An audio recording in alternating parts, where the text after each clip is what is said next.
to me about this ticket. There's something about this ticket that stands out to me. And she said, what is it? I said, well, let me think on it for a moment. You pull over, you drive, and then when we get to where we're going, before I start training, I will tell you about what's on my mind. I looked at the ticket, and the ticket said in big bold letters, breakfast. But what in my mind was this. Most of us say we're coming to a breakfast, but that's not the big picture. The big picture is the Bible states that man cannot live by bread alone, but by the words that proceeded from the mouth of the Lord. And listening to Coach's testimony, it tells us that God is always on our side. But we must conduct ourselves in a way to receive our blessings. I had two daughters that were in college, one at UCA and one at Radford University of Virginia. And every week I used to send them a card.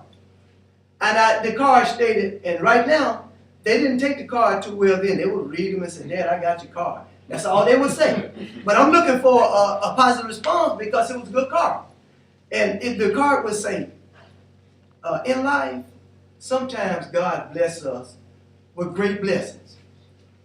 But sometimes we take our blessings for granted, believing that the Lord is going to allow us to keep them without identifying positively or instrumenting the universal laws of God in our life.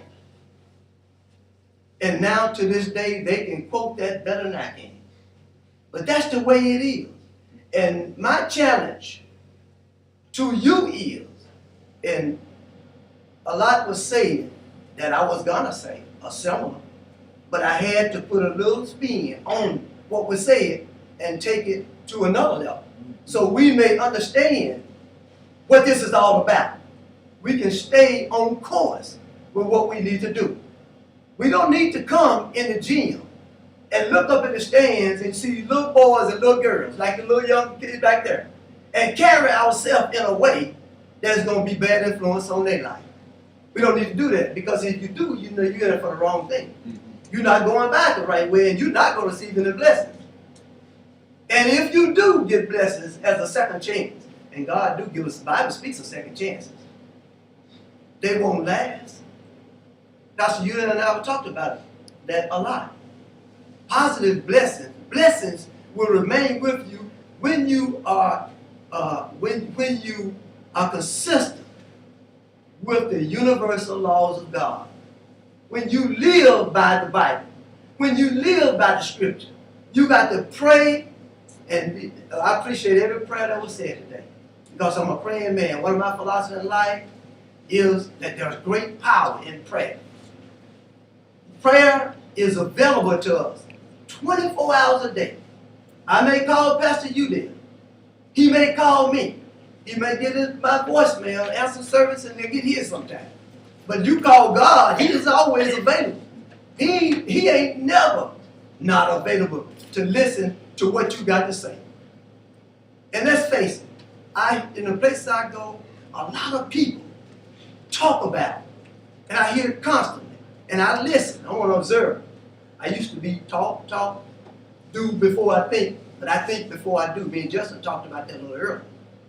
Thinking about what you're doing before you go to do it, because then that's your chance on making major mistakes that could be instrumental in your life. Okay? That's what I mean. Organize your life honestly, in a way. Start out every morning. I'm not saying anybody here don't do that, but I'm just making a comment.